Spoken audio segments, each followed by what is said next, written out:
Olá, tudo bem com vocês? Hoje, dia 320 da nossa leitura da palavra em ordem cronológica, nós vamos ler os capítulos 1 ao 3 do livro de Atos. O livro de Atos não identifica o seu autor especificamente, mas a tradição desde os primeiros dias da igreja tem sido que Lucas, um companheiro do apóstolo Paulo, escreveu tanto Lucas como Atos, como vemos em Colossenses 4,14, 2 Timóteo 4,11, e provavelmente o livro de Atos foi escrito entre 61 e 64 depois de Cristo. O livro de Atos apresenta a história da igreja cristã e a propagação do evangelho de Jesus Cristo, bem como a crescente oposição a ele. Este livro também serve como uma transição da antiga aliança da lei para a nova aliança da graça e fé. Essa transição é observada em vários eventos importantes em Atos. Primeiro, houve uma mudança no ministério do Espírito Santo, cuja função principal no Antigo Testamento era a unção externa do povo de Deus, entre eles Moisés, Otiniel, Gideão e Saul. Após a ressurreição de Jesus, o Espírito veio morar nos corações dos crentes, orientando e capacitando-os de dentro. A habitação do Espírito Santo é o dom de Deus para aqueles que se aproximam dele com fé. A conversão de Paulo foi um exemplo dramático da transição da antiga aliança para a nova. Paulo admitiu que antes de conhecer o Salvador ressuscitado, ele era o mais zeloso dos israelitas, sendo irrepreensível quanto à justiça que há na lei, como vemos em Filipenses 3,6, chegando ao ponto de perseguir aqueles que ensinavam a salvação pela graça através da fé em Cristo. Entretanto, depois de sua conversão, ele percebeu que todos os seus esforços legalistas eram inúteis, passando a considerá-los refúgio para ganhar a Cristo e ser achado nele, não tendo justiça própria que procede de lei, senão a que é mediante a fé em Cristo, a justiça que procede de Deus, baseada na fé. A visão de Pedro de um lençol em Atos 10, versículos 9 ao 15, é mais um sinal da transição da antiga aliança à unidade da nova aliança de judeus e gentios em uma igreja universal.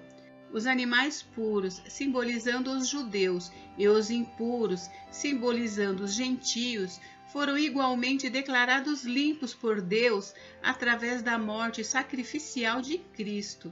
Não mais sob a antiga aliança da lei, ambos estão agora unidos na nova aliança da graça, através da fé no sangue derramado por Cristo na cruz. Deus pode fazer coisas incríveis através de pessoas comuns quando Ele os capacita através de seu Espírito. Deus essencialmente pegou um grupo de pescadores e os usou para transformar o mundo de cabeça para baixo. Veja Atos 17,6. Tomou um assassino odiador de cristãos e o transformou no maior evangelista cristão, o autor de quase metade dos livros do Novo Testamento. Usou perseguição para causar a rápida expansão de uma nova fé na história do mundo. Deus pode e faz o mesmo através de nós, mudando nossos corações, fortalecendo-nos pelo Espírito Santo e dando-nos uma paixão de espalhar as boas novas de salvação através de Cristo. Vamos à leitura? Capítulo 1. A promessa do Espírito Santo. Escrevi o primeiro livro, ó Teófilo, relatando todas as coisas que Jesus começou a fazer e a ensinar, até o dia em que foi elevado às alturas, depois de haver dado mandamentos por meio do Espírito Santo aos apóstolos que tinha escolhido. Depois de ter padecido, Jesus se apresentou vivo a seus apóstolos, com muitas provas incontestáveis, aparecendo-lhes durante 40 dias e falando das coisas relacionadas com o reino de Deus. E comendo com eles, deu-lhes esta ordem: não se afastem de Jerusalém, mas esperem a promessa do Pai, a qual vocês ouviram de mim. Porque João, na verdade, batizou com água, mas vocês serão batizados com o Espírito Santo dentro de poucos dias. A ascensão de Jesus. Então, os que estavam reunidos com Jesus lhe perguntaram: será este o tempo em que o Senhor irá restaurar o reino a Israel? Jesus respondeu: não cabe a vocês conhecer tempos ou épocas que o Pai fixou pela sua própria autoridade. Mas vocês receberão poder ao descer sobre vocês o Espírito Santo, e serão minhas testemunhas, tanto em Jerusalém como em toda a Judéia e Samaria, e até os confins da terra. Depois de ter dito isso, Jesus foi elevado às alturas à vista deles, e uma nuvem o encobriu dos seus olhos. E estando eles com os olhos fixos no céu, enquanto Jesus subia, eis que 2 homens vestidos de branco se puseram ao lado deles e lhes disseram: homens da Galileia, por que vocês estão olhando para as alturas? Esse Jesus que foi levado do meio de vocês para o céu, virá do modo como vocês ouviram subir. A escolha de Matias. Então os apóstolos voltaram do Monte das Oliveiras para Jerusalém. A distância até a cidade é de cerca de 1 quilômetro. Quando entraram na cidade, subiram para o cenáculo, onde se reuniram Pedro, João, Tiago, André, Filipe, Tomé, Bartolomeu, Mateus, Tiago, filho de Alfeu, Simão, o Zelote, e Judas, filho de Tiago. Todos estes perseveravam unânimes em oração com as mulheres, com Maria, mãe de Jesus, e com os irmãos dele.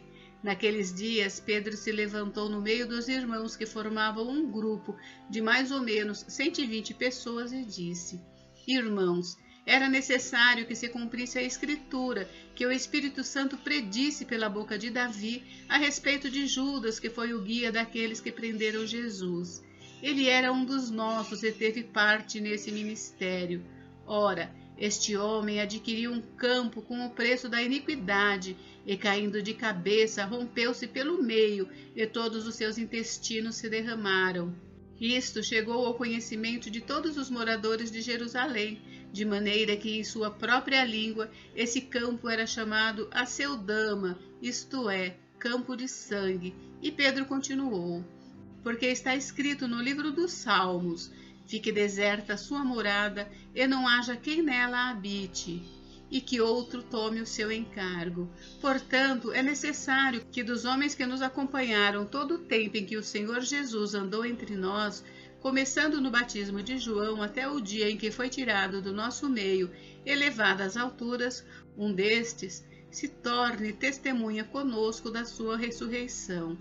Então, propuseram 2, José, chamado Barsabás, também conhecido como Justo, e Matias, e orando disseram: tu, Senhor, que conhece o coração de todos, revela-nos qual dos 2 escolheste para preencher a vaga neste ministério e apostolado, do qual Judas se desviou, indo para o seu próprio lugar. Depois fizeram um sorteio, e a sorte caiu sobre Matias, que foi acrescentado ao grupo dos 11 apóstolos. Capítulo 2. A vinda do Espírito Santo. Ao cumprir-se o dia de Pentecostes, estavam todos reunidos no mesmo lugar. De repente, veio do céu um som como de um vento impetuoso e encheu toda a casa onde estavam sentados. E apareceram distribuídas entre eles línguas como de fogo, as quais pousaram sobre cada um deles. Todos ficaram cheios do Espírito Santo e começaram a falar em outras línguas, segundo o Espírito lhes concedia que falassem. Estavam morando em Jerusalém judeus, homens piedosos, vindos de todas as nações debaixo do céu. Assim, quando se fez ouvir aquela voz, afluiu a multidão, que foi tomada de perplexidade, porque cada um os ouvia falar na sua própria língua. Estavam atônitos e se admiravam, dizendo: vejam, não são galileus todos esses que aí estão falando? Então, como os ouvimos falar cada um em nossa própria língua materna? Somos partos, medos, elamitas e os naturais da Mesopotâmia, Judéia, Capadócia, Ponto e Ásia, da Frígia, da Panfilha, do Egito e das regiões da Líbia, nas imediações de Cirene, e romanos que aqui residem, tanto judeus como prosélitos, cretenses e árabes. Como os ouvimos falar sobre as grandezas de Deus em nossas próprias línguas? Todos, atônitos e perplexos, perguntavam uns aos outros: o que será que isto quer dizer? Outros, porém, zombando, diziam: estão bêbados. A pregação de Pedro. Então Pedro se levantou junto com os 11 e, erguendo a voz, dirigiu-se à multidão nestes termos: homens da Judéia e todos vocês que moram em Jerusalém, tomem conhecimento disto e prestem atenção no que vou dizer. Estes homens não estão bêbados como vocês estão pensando, porque são apenas 9 horas da manhã. Mas o que está acontecendo é o que foi dito por meio do profeta Joel. E acontecerá nos últimos dias, diz Deus, que derramarei o meu espírito sobre toda a humanidade. Os filhos e as filhas de vocês profetizarão, os seus jovens terão visões e os seus velhos sonharão. Até sobre os meus servos e sobre as minhas servas derramarei o meu espírito naqueles dias e profetizarão. Mostrarei prodígios em cima no céu e sinais embaixo na terra, sangue, fogo e nuvens de fumaça. O sol se transformará em trevas e a lua em sangue, antes que venha o grande e glorioso dia do Senhor. E acontecerá que todo aquele que invocar o nome do Senhor será salvo. Israelitas, escutem o que vou dizer. Jesus o Nazareno, homem aprovado por Deus diante de vocês com milagres, prodígios e sinais, os quais o próprio Deus realizou entre vocês por meio dele, como vocês mesmos sabem, a este, conforme o plano determinado e a presciência de Deus, vocês mataram, crucificando-o por meio de homens maus. Porém Deus o ressuscitou, livrando-o da agonia da morte, porque não era possível que fosse retido por ela. Porque Davi fala a respeito dele, dizendo: eu sempre via o Senhor diante de mim, porque ele está à minha direita, para que eu não seja abalado. Por isso, o meu coração se alegra e a minha língua exulta. Além disso, também a minha própria carne repousará em esperança, porque não deixarás a minha alma na morte, nem permitirás que o teu santo veja corrupção. Fizeste-me conhecer os caminhos da vida e me encherás de alegria na tua presença. Irmãos, permitam-me falar-lhes claramente a respeito do patriarca Davi. Ele morreu e foi sepultado, e o seu túmulo permanece entre nós até hoje.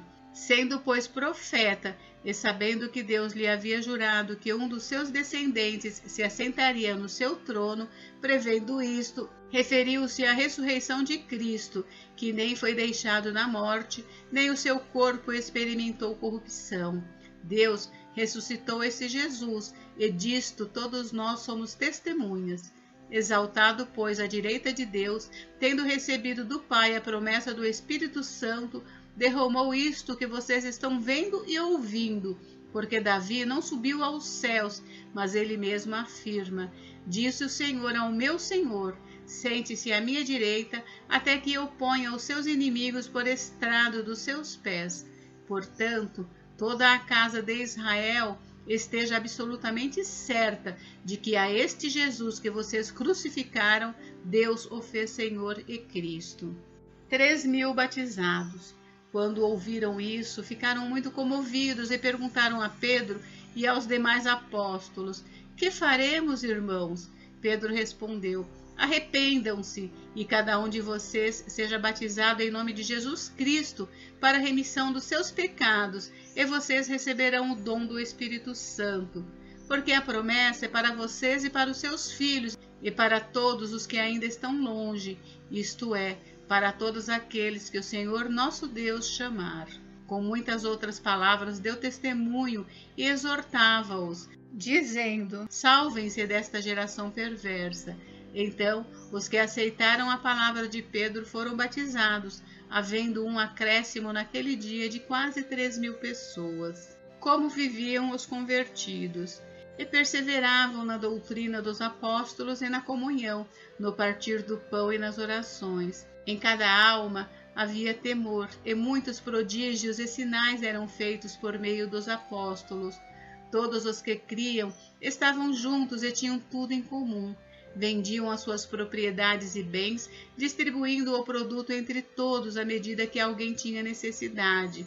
Diariamente, perseveravam unânimes no templo, partiam pão de casa em casa e tomavam as suas refeições com alegria e singeleza de coração, louvando a Deus e contando com a simpatia de todo o povo. Enquanto isso, o Senhor lhes acrescentava dia a dia os que iam sendo salvos. Capítulo 3. A cura de um coxo em Jerusalém. Pedro e João estavam se dirigindo ao templo para a oração das 3 horas da tarde.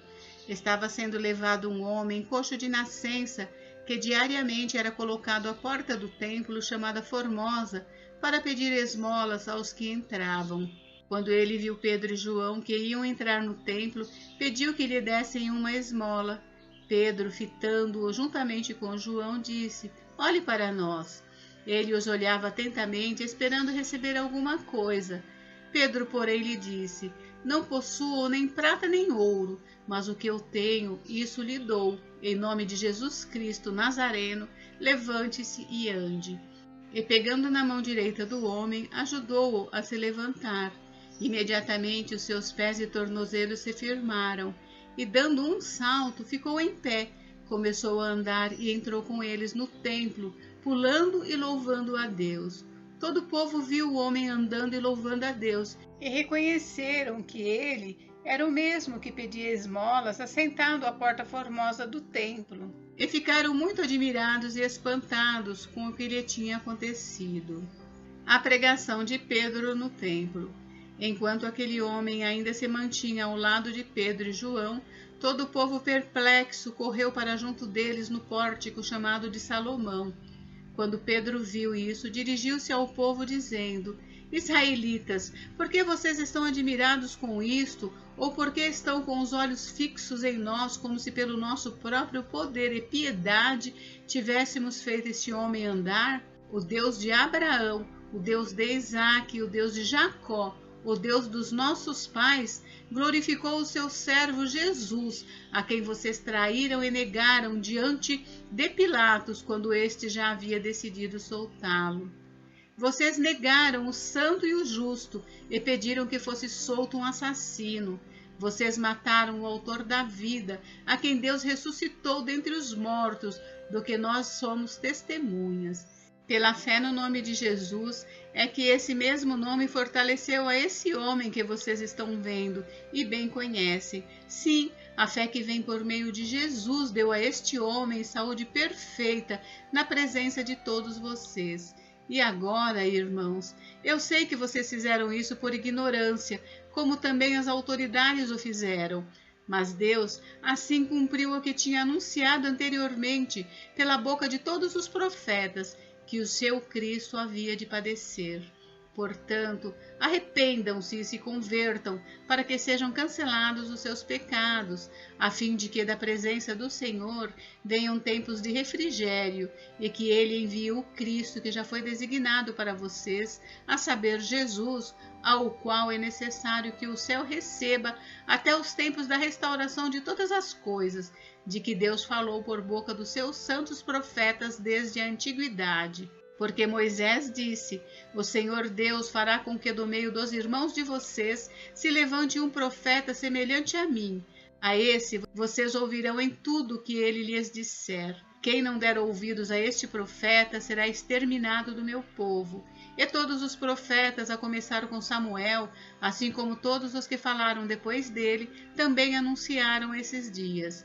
Vocês são filhos dos profetas e da aliança que Deus estabeleceu com os pais de vocês, dizendo a Abraão: "Na sua descendência serão abençoadas todas as nações da terra."